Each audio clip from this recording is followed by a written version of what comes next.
Everyone believed Leonard Briggs was simply a quiet, elderly man who enjoyed shooting on Tuesdays, until a Navy SEAL trainee noticed a faded tattoo on his arm and uncovered a secret hidden for half a century.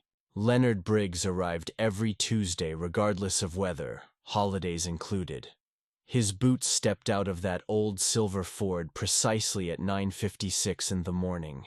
He rarely spoke, only nodding courteously at the clerk behind the glass, then signed in before heading toward lane 12 with a measured, purposeful stride, carrying a vintage canvas bag in one hand and a thermos in the other.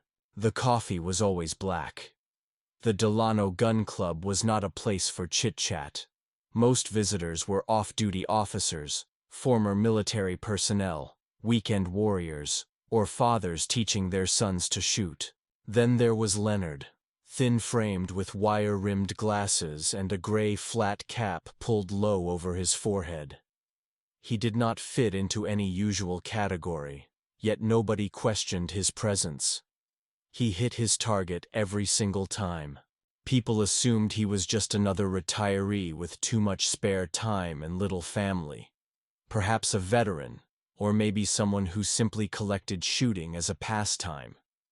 He was polite, consistent, and solitary. That was all anyone knew until Logan Ferris walked in.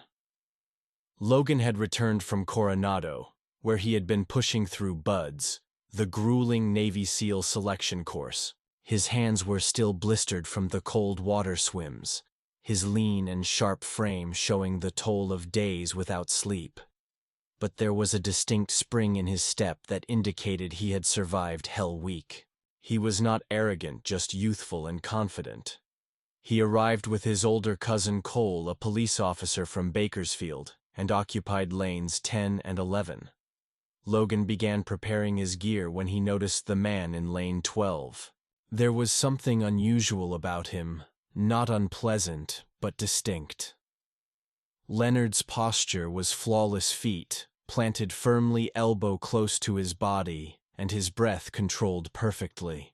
The shots rang out like precise punctuation, pop, pop, pop, all aimed at center mass. Logan found himself stealing glances every now and then. "Do you notice how he holds that?" Logan asked, nudging Cole. "That is not casual," Cole replied without looking. "The old man has been coming here longer than I've worn this badge. He just likes to shoot, he never says a word." But Logan kept observing, and when Leonard took off his jacket and rolled up his sleeves, that was the moment it happened. On the inside of his forearm, barely visible, worn and faded, was a tattoo. It was not large, just 6 digits neatly aligned, and above them a small dagger with wings engraved in a style only someone with military experience would recognize. Logan stepped out of his lane and said, "Sir, sorry to interrupt, but that tattoo, would you happen to know which unit it represents?" Leonard did not seem surprised, nor did he turn fully to face him. He just kept his gaze on the target and exhaled slowly and deliberately. "I have not been asked that in a long time." Logan remained still, waiting. Finally, Leonard looked at him, his eyes weary yet sharp, like he was peering through the young man, not judging but recalling something long in the past, buried for many years. "Are you a SEAL?" Leonard asked, attempting to sound professional just as he finished. Phase 1 was complete. Leonard gave a single nod and said, "You know better than to ask questions you might not be ready to hear the answers to." Logan returned a polite smile, but the words struck deeper than he anticipated. It was not a warning, but more of an invitation, or perhaps a challenge. Before Logan could respond, Leonard turned his attention back to his target, adjusted his posture, and fired 3 more shots, all striking dead center. Now Logan was not alone in watching. Several people had turned their heads, their eyes moving between the young man and the veteran marksman, as if they were witnessing a dramatic film unfold in reality. Yet Leonard was not finished teaching. Logan did not immediately return to his station. Instead, he lingered just behind Leonard, his eyes shifting between the tattoo and the man who bore it like a painful reminder.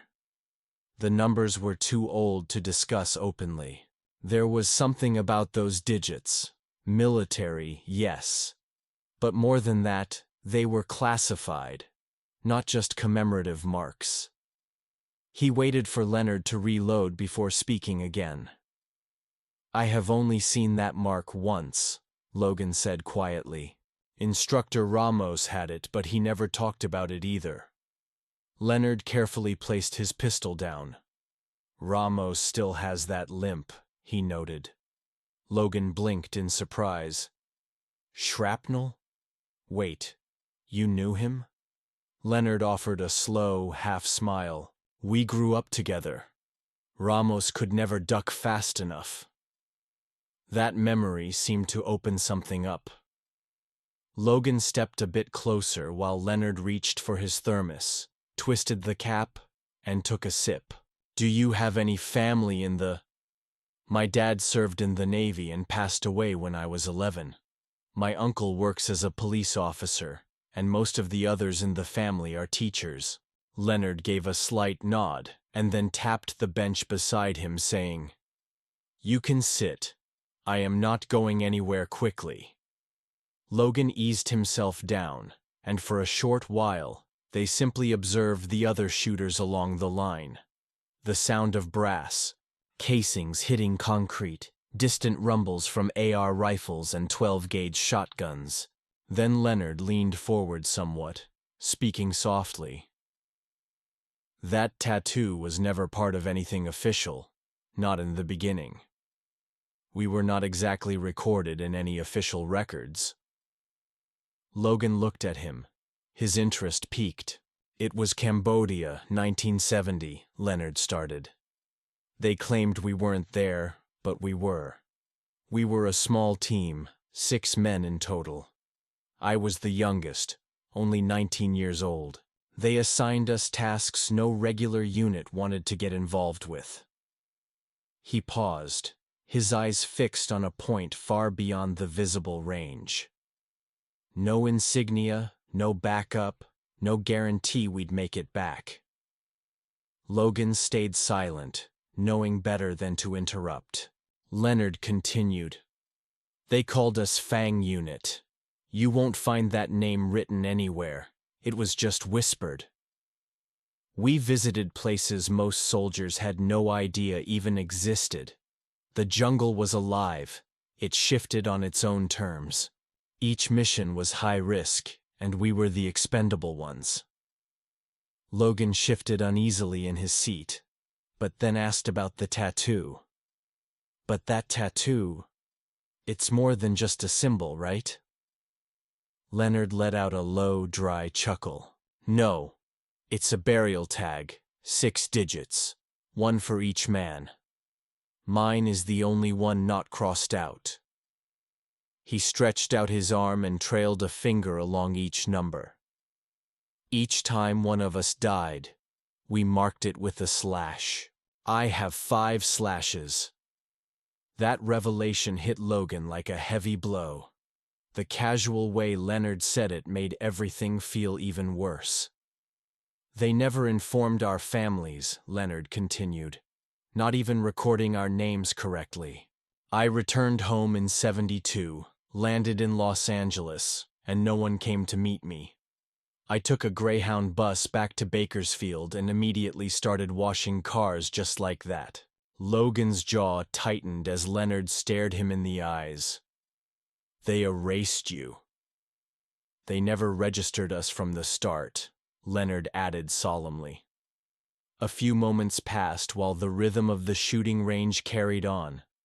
But something had changed. Lane 12 was no longer just an old man's usual spot. It had become a shrine, a place holding memories no one else could bear. Logan exhaled slowly, curious and heavy-hearted, and asked, "Why are you sharing this with me?" Leonard replied, "Because you noticed. Most just glance and move along, but you saw the numbers and asked. Logan reclined, suddenly understanding the depth of what Leonard was revealing. You still come here every week? Every Tuesday? Leonard nodded. It steadies my hands and keeps the memories from overwhelming me. Logan agreed silently, unsure of how to respond. Leonard then picked up his pistol, raised it with calm assurance, and without hesitation fired 3 shots in a tight triangular pattern, no wider than a quarter. He holstered the gun without a word. Logan chuckled quietly. I need to train another 5 years to shoot like that. Leonard smiled. You don't need 5 years of training, just enough years of living. But Leonard was not sharing this story without purpose. Something heavier was still to come. Logan returned the following Tuesday but kept this encounter to himself, not telling his cousin. No one knew, really. He just showed up at 9:58 and waited by the vending machines, holding a bottle of water and 1,000 questions buzzing in his mind. Leonard appeared right on time, wearing the same boots, the same hat, and carrying the same canvas bag. When he spotted Logan, he said nothing, merely tilted his head slightly and moved toward lane 12. Logan followed behind him. Are you here to shoot or to listen? Leonard asked without looking back. Both, Logan answered. Leonard set his bag down and said, Don't interrupt. Some things sting worse if you stop halfway. He began setting up his equipment as Logan unfolded a chair nearby. The air was heavy with the scent of gunpowder and scorched metal. A few regulars glanced their way, but nobody spoke.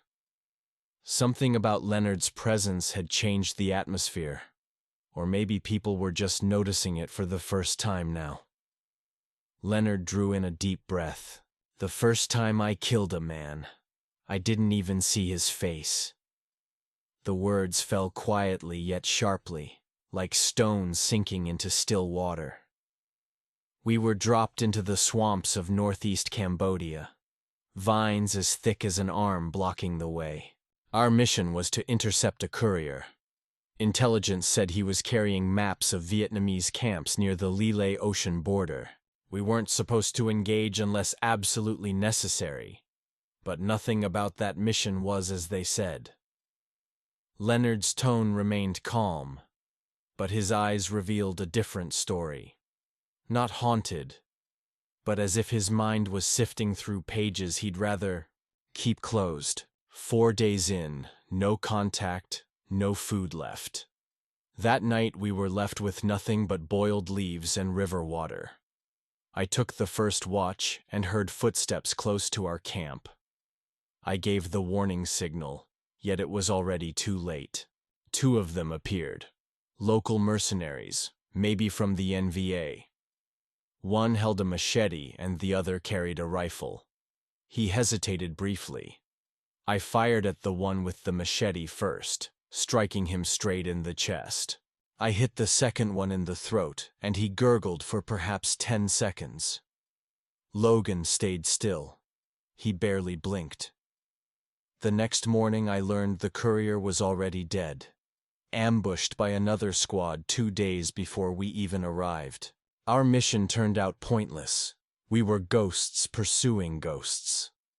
Leonard sipped his coffee, eyes fixed on the lane, and did not fire a single shot that time. Afterwards, we received orders to neutralize the threat and disappear without leaving any trace or raising questions. I remember wondering, what is the meaning of surviving a mission that no one will ever acknowledge happened? Logan finally broke the silence and asked if my team made it out. Leonard shook his head. Not all of us survived. Charlie Monroe bled out after a landmine explosion took off half of his leg. We had to abandon him. He begged and screamed until his voice broke, but staying meant all of us would have been killed. Leonard looked away. That's number 2. Logan leaned in closer. You remember every name, don't you? Each and every one. Leonard nodded. Charlie, Darnell, Vito, Reyes, and Marcus Lee. We were 6, and became 1. The way he phrased it made Logan's stomach turn. Why didn't you tell anyone? The VA, the press. Leonard gave a short, bitter laugh and replied, They probably did not want a black kid from Kern County claiming to belong to a ghost unit the Pentagon never recognized. I could not even get my discharge papers corrected without traveling to San Diego twice. Ramos tried and managed to get farther than I did, but they shut it down quickly. A long silence followed as Logan looked down at the floor. That is messed up. That is history, he said. Leonard answered, Not the kind they put in textbooks, but the kind that grows bones beneath the soil. He finally lifted his pistol, aimed carefully at the target, and fired one shot right in the center.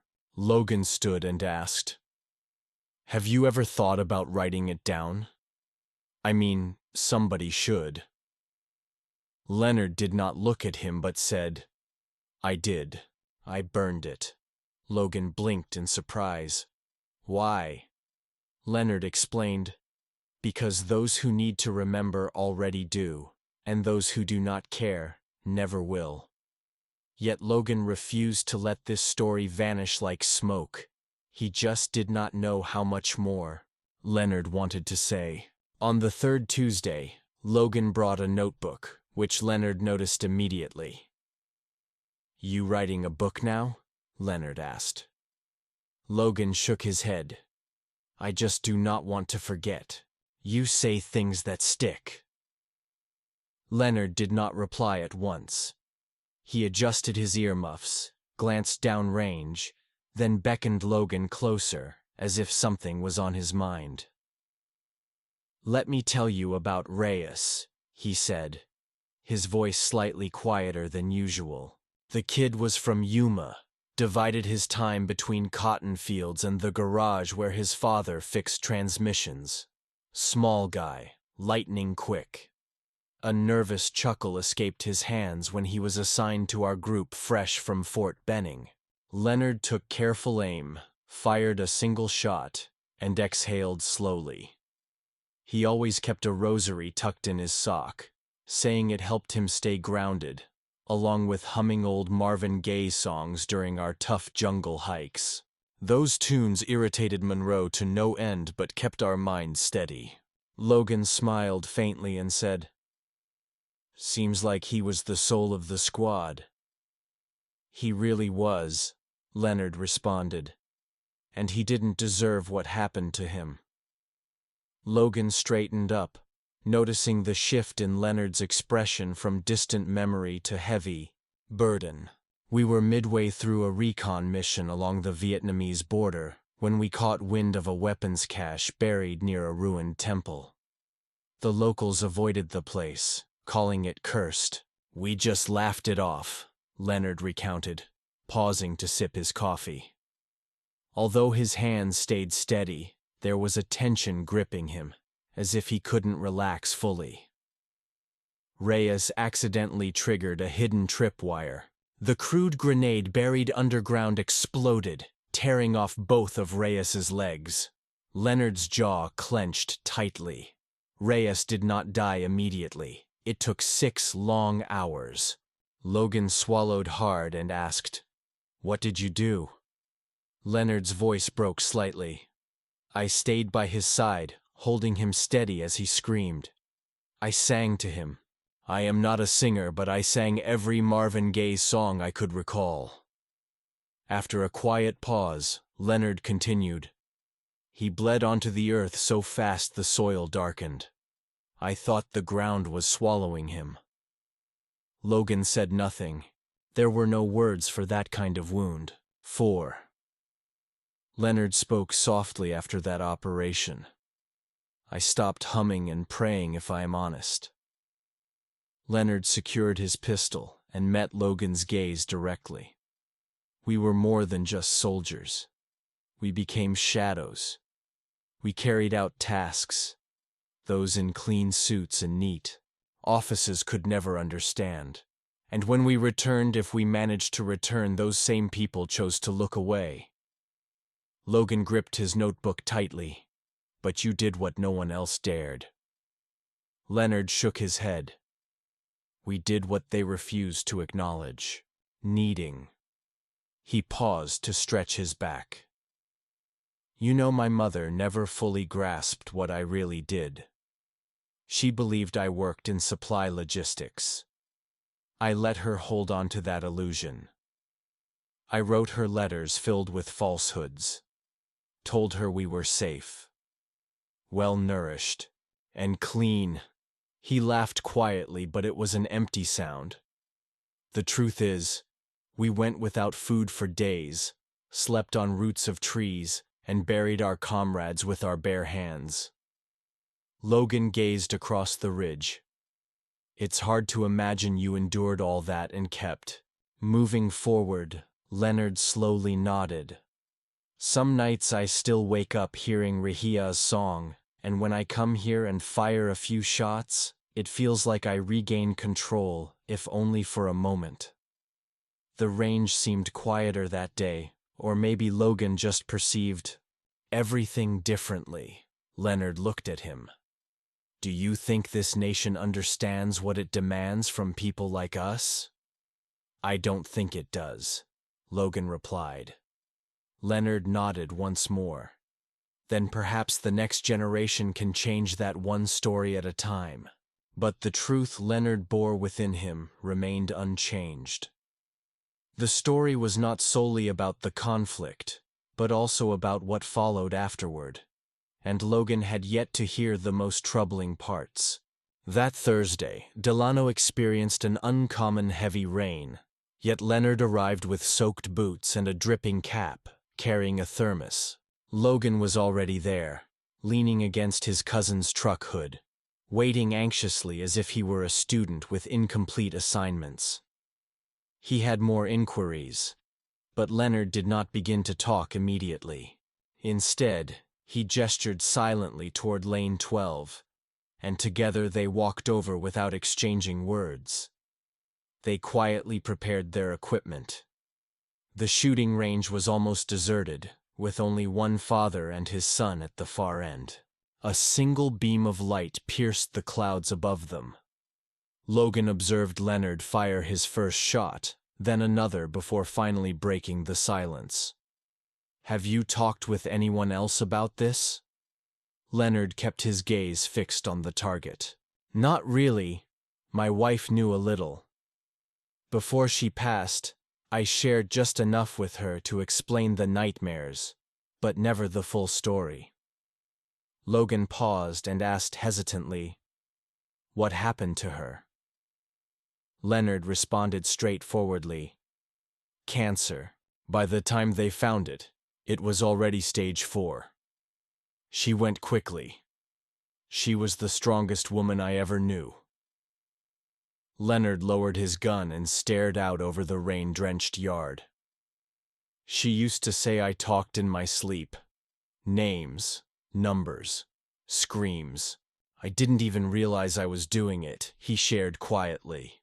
He took a sip from his thermos and gave a faint, weary smile. She called these episodes ghosts, and believed every man brings home more than just dirt on his boots. Logan wrote something in his notebook, and then looked up, asking, did the nightmares ever stop? Leonard gave a brief answer. They do not laugh, no, they simply became quieter, with fewer teeth. Some evenings I sleep through, but other nights I rise, wander around the house, prepare coffee, and sit until the sky shifts its hues. He tightened his grip on the pistol once again. The VA explained I was suffering from PTSD and offered medication. I tried them for a time, but they made my hands feel like soft rubber, so I stopped, Logan. I observed him steady another shot, hold his breath, then fire, but the ghosts, Logan, they are not always loud. Sometimes they hide in subtle ways, in how I check every room twice, how I keep my back against the walls, how I flinch whenever a car door slams. He paused. They exist in the silence. That is their home. Logan swallowed hard and glanced at the tattoo. Leonard stared at it anew as if discovering it for the first time. That tattoo is their only memorial. Charlie Reyes, Vito Monroe, Marcus Lee. I cannot visit a gravesite or bring flowers, so I carry them here. He tapped his forearm, one line for each. Every year I remain silent and the mark deepens. Logan's throat tightened. Have you ever thought about telling their families? Leonard sighed. I tried once. I located Reyes's sister in Tucson and wrote her a letter, spent 2 weeks on it. But when I was ready to send it, I hesitated. What could I say? That I watched her brother die on the floor of a jungle no one is permitted to speak about? He shook his head. Truth without context sounds like simply noise, and the world is already noisy enough. They stood quietly for a long moment, the kind that stretches endlessly.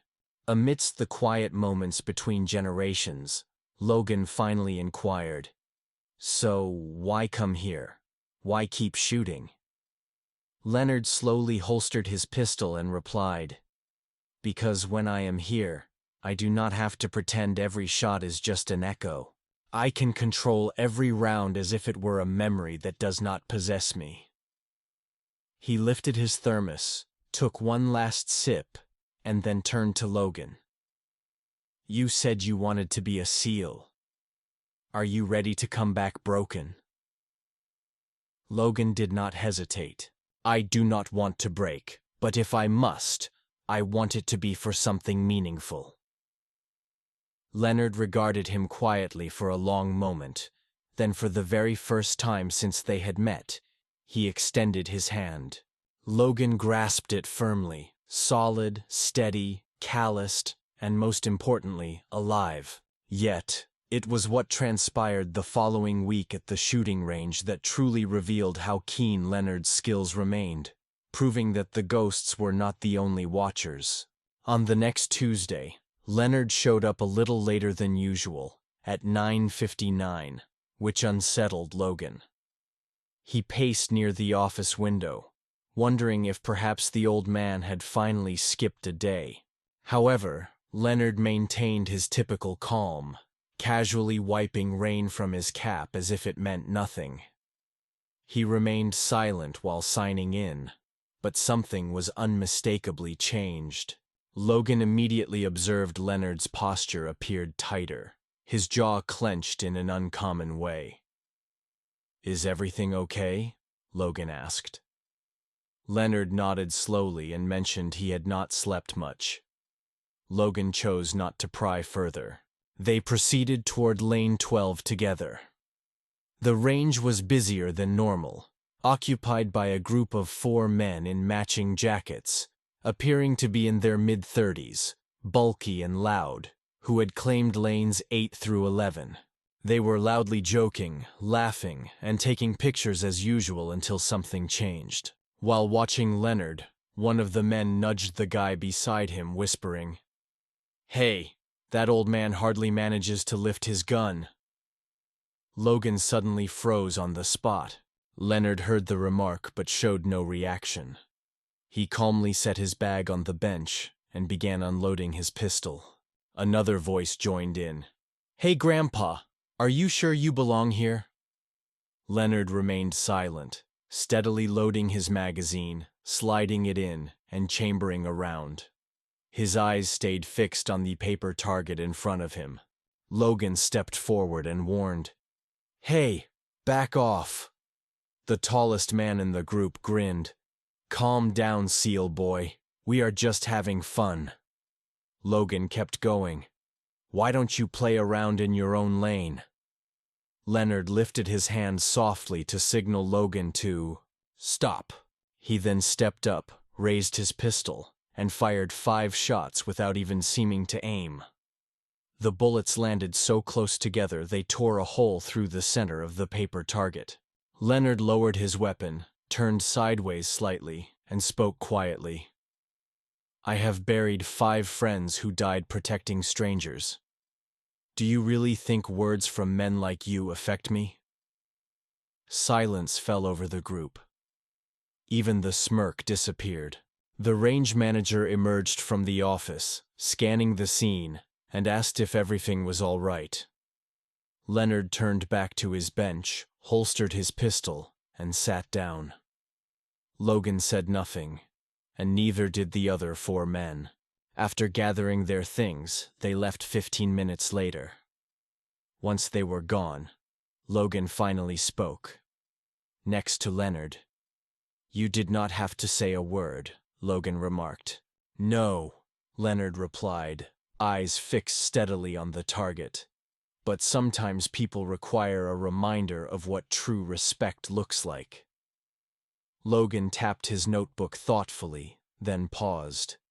That was more than just respect. That was something different. Leonard looked at him with one brow lifted. That was control. You could have humiliated them, but you chose not to. You simply made your point. Leonard nodded slowly. The loudest person in the room is often the one who has never been struck. Logan chuckled softly. "I suppose they have never encountered a real marksman before." Leonard smiled faintly. "They have watched movies, but that is a completely different experience." The remainder of their session was serene. Logan fired while Leonard gave guidance. No more talk about the war, no more haunted memories, only the steady cadence of steel and bullets. By the time they finished and gathered their gear, the air had grown cooler. Logan accompanied Leonard to his truck. "Those men," Logan said, "they will be sharing stories about you from now on." Leonard hesitated before climbing inside. "Let them. Perhaps they will recount it accurately, perhaps not. But those who truly needed to witness it were already paying attention." He shut the door, started the engine, and gave Logan a brief nod as he drove away. Logan remained standing for a moment, notebook in hand, heart racing not because of the near confrontation, but because of what had been revealed. Leonard was not merely a figure of the past. He embodied presence and strength that required no loud voice. Yet, as Logan would soon discover, there was a part of Leonard's history that had never been shared. Logan confided in no one, not even his wife, and that silence was the hardest part to bear. He barely slept that night, endlessly replaying the moment. The way Leonard faced those men without hesitation, his precision, the calm demeanor, and the weight behind every single word impressed him deeply. The following day, Logan found himself in his uncle's garage, an oil-stained notepad in hand, struggling to capture the essence of everything. How could anyone explain witnessing something sacred during a Tuesday morning at a shooting range? When Logan returned to the range a week later, he sensed a subtle change.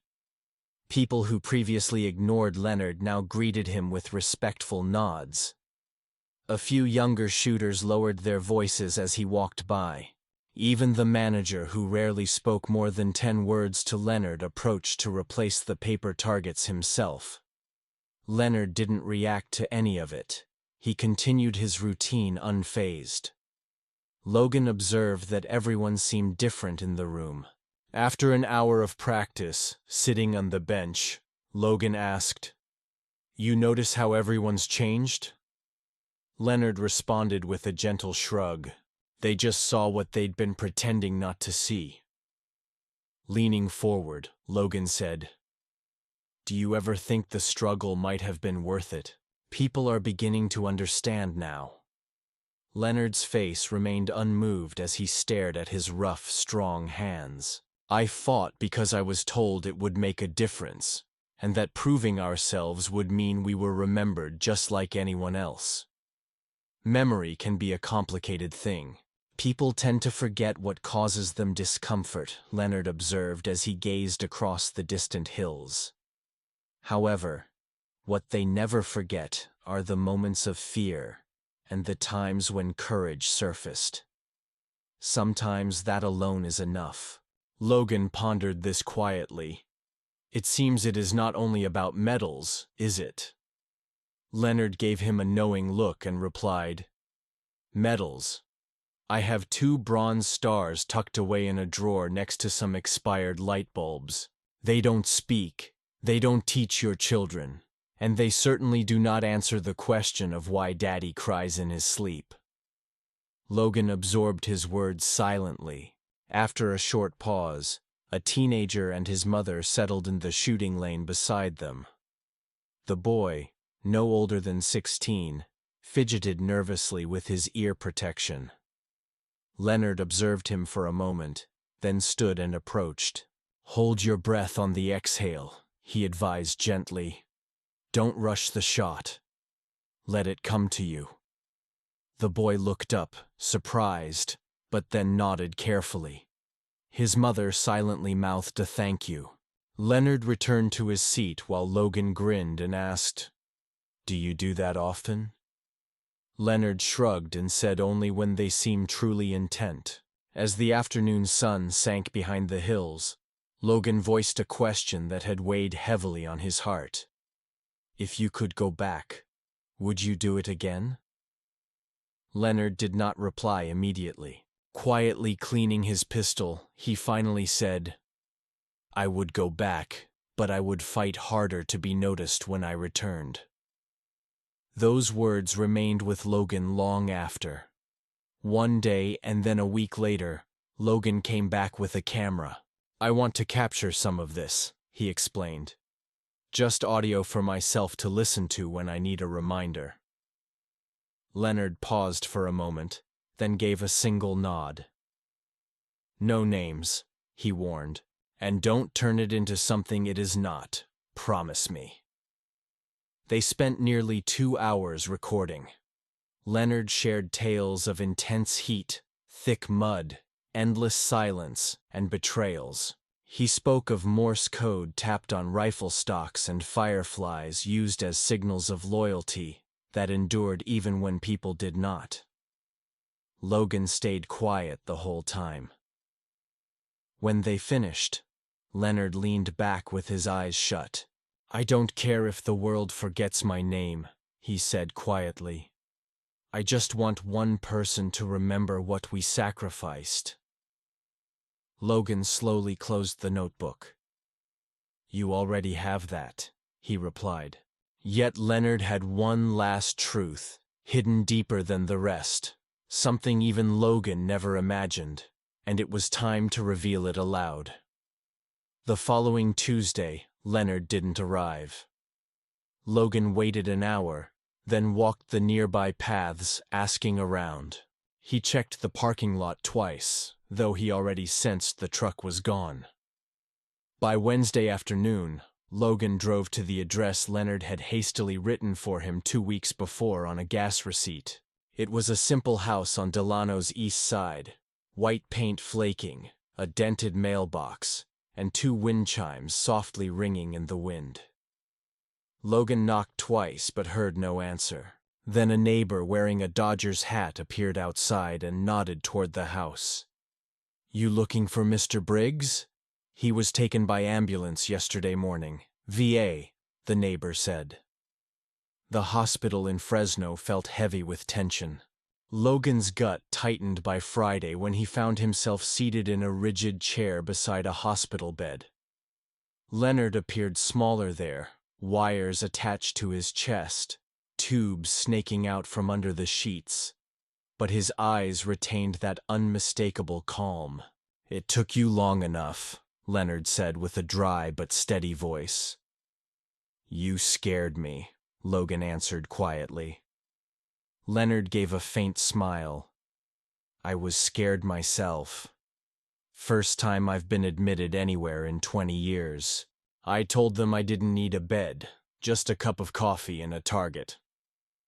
Logan lowered himself into the chair as the nurses reassured them. You'll be all right. Leonard nodded lightly. I'm not done yet, he added after a moment of silence. But I'm getting close. Logan was unsure how to respond, but Leonard wasn't seeking sympathy. He needed to share something.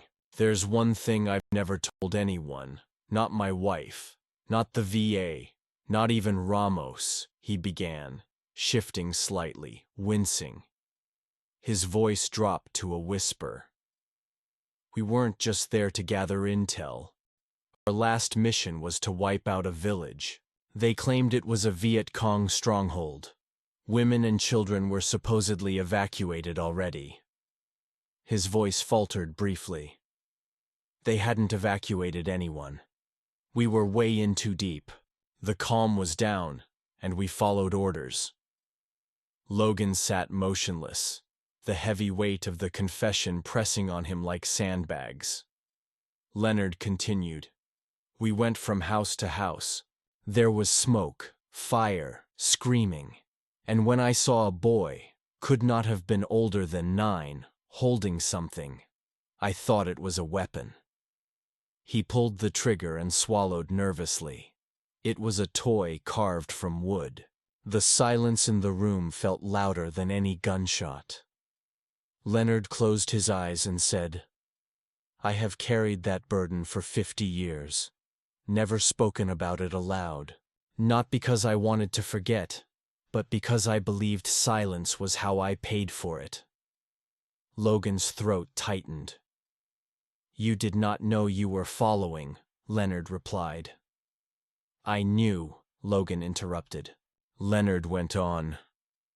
Maybe I did not fully grasp what I was holding on to, but I understood what war transforms a person into, and I let it happen anyway. He opened his eyes and looked straight at Logan. If you want to become a SEAL, then you must be prepared to carry everything. Not only pride or victories, but also shame. The kind that makes you lie awake staring at the ceiling. Logan nodded slowly. Why tell me now? Leonard exhaled. Because you asked. And because if someone does not know the entire story, then the rest means very little. They sat in silence for a long time before Leonard leaned back with his eyes drifting upwards. I do not need forgiveness. I only needed the truth to be remembered exactly as it was. Logan leaned forward, his voice quiet. It is true. I will never forget. But Leonard was not done. Before he could rest, he had one last lesson, one final act that would change Logan forever. 2 weeks passed before Leonard was discharged from the hospital. He refused to use a wheelchair, insisting on walking out on his own, even if it was slow. Logan waited near the curb, the engine running and the door open. The old man grunted as he slid into the passenger seat, supporting himself with his hand. Leaning against the door frame, Leonard said as he fastened his seatbelt, Hospitals make you miss all the fresh air. You sit too long, and the world begins to feel more confined. Logan smiled and replied, I thought you would say something like that. They drove quietly for a while just beyond Wasco when Leonard spoke again. I kept thinking about what I said at the hospital about that boy. Logan glanced briefly but remained silent. Leonard placed his hand on the dashboard, fingers drawing faint circles. I have carried it like a wound that never healed, but saying it out loud didn't fix it. Only reminded me that it was still there. He turned slightly towards Logan and asked, You listening? That helped more than any chaplain ever did. They arrived at the range's dirt parking lot just before midday. It wasn't a typical Tuesday. Logan had rented it for a few hours after getting permission from the owner. Just Leonard and him. No interruptions. One last session. Leonard stepped out and stretched as his joints cracked in protest. Are you trying to make me sentimental? Not trying, Logan said. Just figured you would want one last chance. Leonard smiled faintly. You always were a quick learner. They prepared at lane 12 as usual. Leonard opened his bag, his hands moving more slowly but remaining steady. He picked up his pistol, holding it like an old companion. The strange thing about weapons, he said while loading a magazine, is that people think they define you. But really, they just reveal what is already inside you. He lifted the pistol and fired 5 shots in a slow, deliberate sequence. They gathered closely. Then Leonard carefully set the group down and looked toward Logan. I am not proud of everything I have done, but I am proud that I never truly ran away from it, he said quietly. Logan stepped forward, his voice steady. That is the legacy I will carry.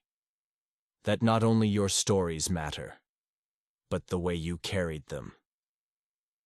Leonard studied him for a long moment, then explained. That is why I spoke with you.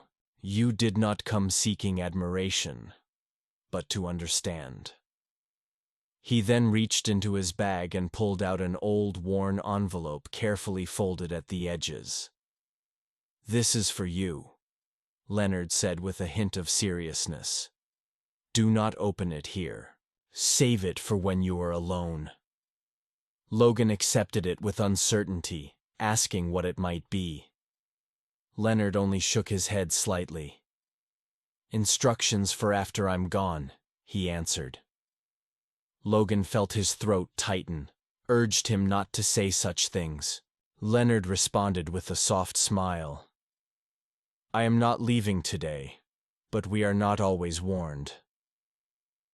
They packed their things slowly and with intention, as if neither was ready to admit it was time to part. Before they separated, Leonard placed a hand on Logan's shoulder. His grasp was no longer firm, but carried a weight beyond physical strength. You must serve, he said. But remember, some fight to be remembered while others fight because they cannot forget. You need to decide which one you will become. Logan nodded. His voice caught deep in his chest. I know which one you were, he said. Leonard smiled softly and turned toward his truck as he drove away. Logan remained standing alone, envelope in hand, feeling the wind brush over his arms. He did not open it immediately but held onto the letter as if it might be heavier than a simple piece of paper. Later that evening, alone in his apartment, he finally unfolded it. Inside, there were 6 full names accompanied by their birth years. At the bottom, written in Leonard's unsteady handwriting, was a single line. Make sure someone remembers them. With care, Logan placed the letter next to his notebook, which was now filled with countless stories, quotes, and truths. These were fragments that would never be found in history books, yet maybe they did not need to be. For memory does not reside in headlines but in moments and in men like Leonard Briggs and those willing to listen. If this story touched you, share it. Tell someone. Write something. Let memory achieve what metals cannot. And if you have not done so yet, subscribe to the channel for more meaningful stories, the ones worthy of being remembered.